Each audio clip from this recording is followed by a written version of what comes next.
and the definition of true leadership.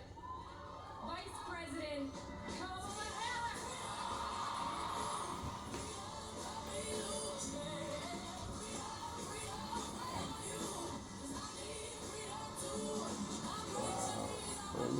Let me a crown and a crown.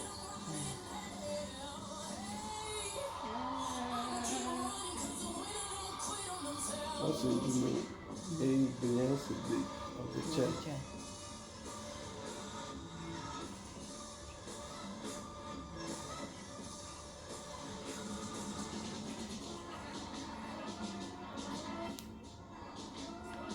Secret Service, no, not the side.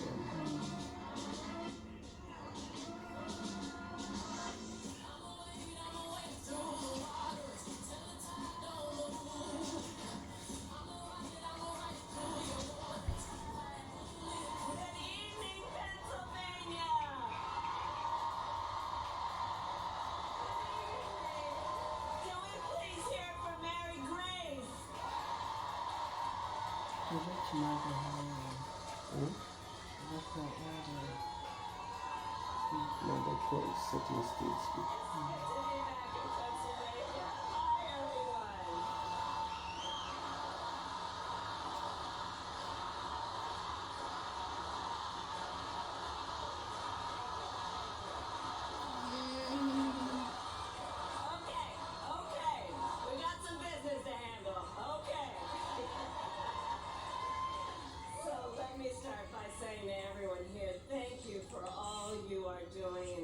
Taking the time to be here this evening. You know, one of the things that I love about everyone who is here and what we are doing, you know, in the midst of this moment where there are people trying to divide us as a nation, trying to make people feel small and feel alone, these are moments that remind all of us that we are all in this together as one.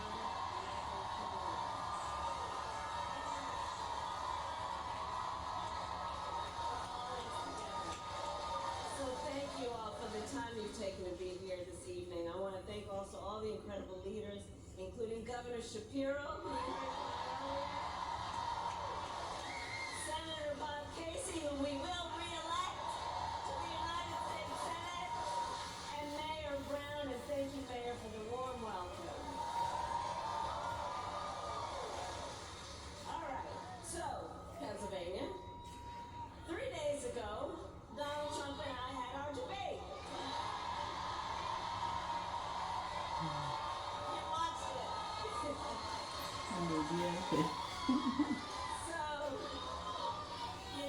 So here's the thing. So I take it many people here watched it. So you'll remember that night I talked about issues that matter to families across America, like bringing down the cost of living, investing in America's small businesses, protecting reproductive freedom, keeping our nation safe and secure. But that is not what we heard from Donald Trump. Instead, it was the same old show, the same tired playbook we've heard for years, with no plan on how he would address the needs of the American people. Well, folks, it's time to turn the page.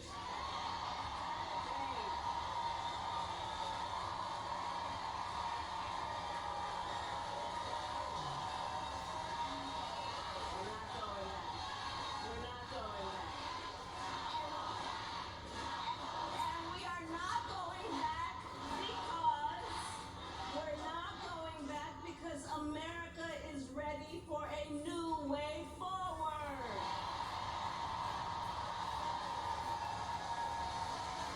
We are ready for a new generation of leadership that is optimistic about what we can do together. Which is why, and Mary Grace, thank you, which is why Democrats, Republicans, and Independents are supporting our campaign. We need a president of the United States who works for all the Americans.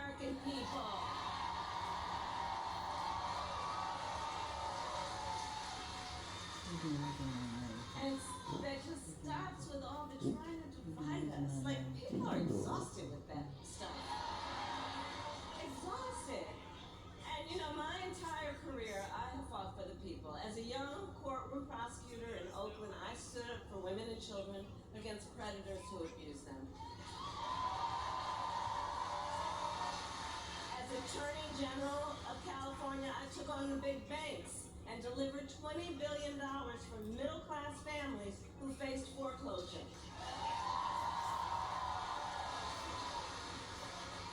I stood up for veterans and students being scammed by big for-profit colleges. For workers who are being cheated out of the wages they were due. For seniors facing elder abuse. And as Attorney General of a border state, I took on transnational criminal organizations like the Sinaloa cartel that traffic in drugs and threaten the safety of our communities.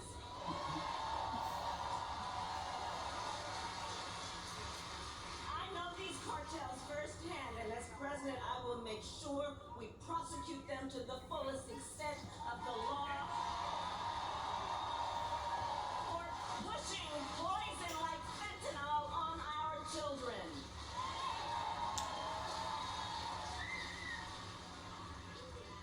And as president, I will fight on behalf of all communities and all Americans. And together, we will build a brighter future for our nation.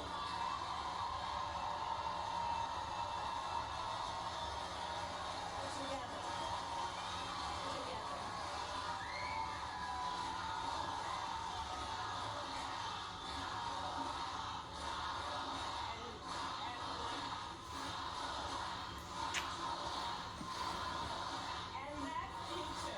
And that future we build will include what I call an opportunity economy, so that every American has an opportunity to own a home. So, growing up, my sister and my sister and me had a mother, excuse me, she passed. But our mother worked long hours. She worked hard, she worked long hours. And my sister Maya and I would go over to Miss Shelton's house. Miss Shelton lived a couple of doors down. And she helped my mother take care of us. And we, in fact, used to call her our second mother. Well, Miss Shelton was a small business owner. And I will tell you, since I was a child, I know the character and the person who is a small business owner. You're not only business leaders, you're civic leaders. You hold the community together. You're part of the fabric of the community, and small business owners are the backbone of America's economy. The backbone of America's economy. Which is why part of my plan that you heard about the other night will give a $50,000 tax deduction to start up small businesses, knowing that not everybody, like my opponent, got handed $40 million on a silver tray and then filed for bankruptcy 6 times. And people sometimes just need the opportunity, because we as Americans do not lack for ambition, for aspiration, for dreams, for the preparedness to do hard work. But not everyone has the opportunity, because not everyone has the access. When I talk about building an opportunity economy, it is grounded in that foundational belief that when given an opportunity, people excel every day.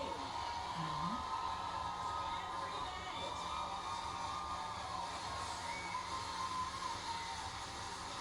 Part of my focus is on the fact that we need to build more housing in America.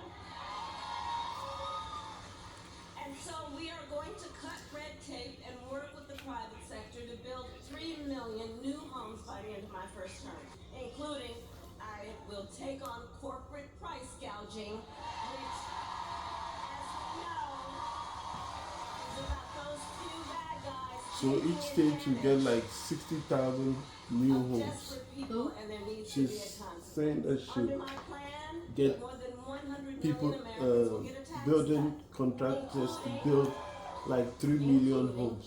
So even here So in each Texas. state, each state will get like 60,000 homes. So she'll get me a home. Well, let's pray. And then they'll give us $25,000 down deposit. In that most critical Then you can buy me phase of their some child's food. development to help them buy a car seat, a crib, baby clothes. I will also make sure good paying jobs are available to all Americans, not just those with college degrees.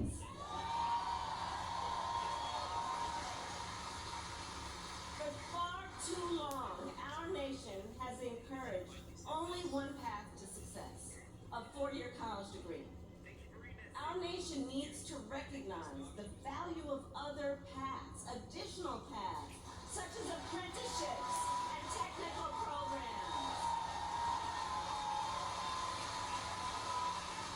So as president, I will get rid of the unnecessary degree requirements for federal jobs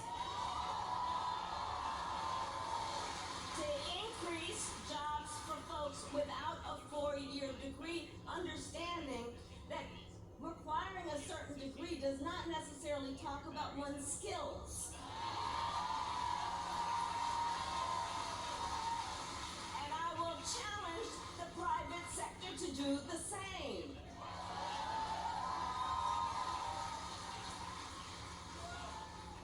All of this to say, look, I come from the middle class.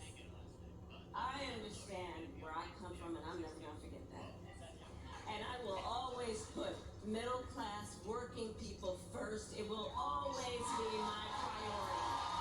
Always be my priority. I know where I come from. I know where I come from.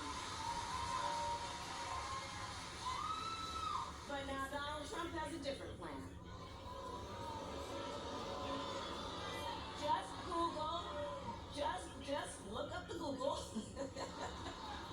Just Google Project 2025.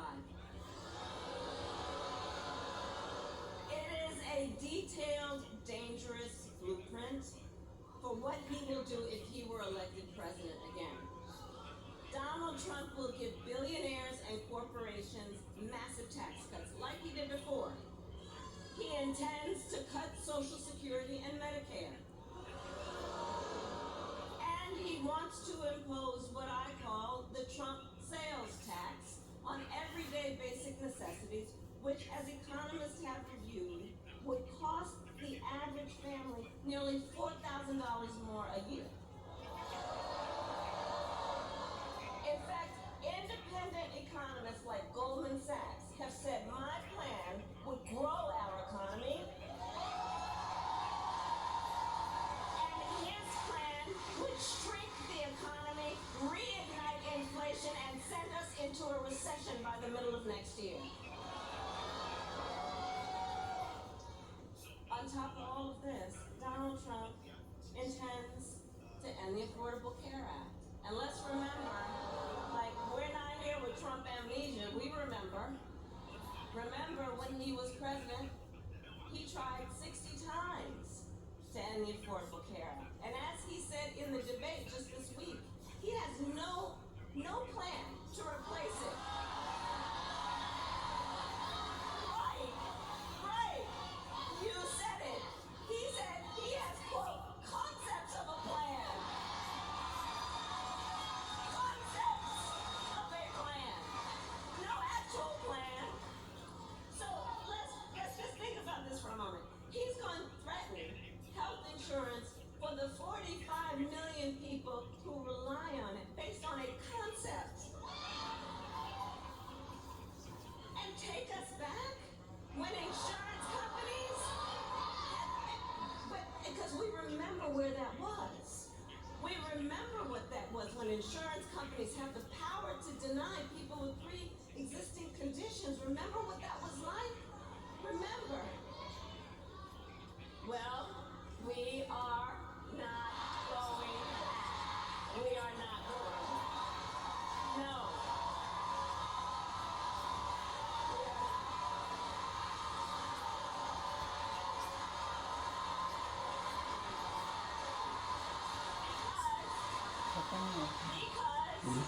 Because ours is a fight for the future.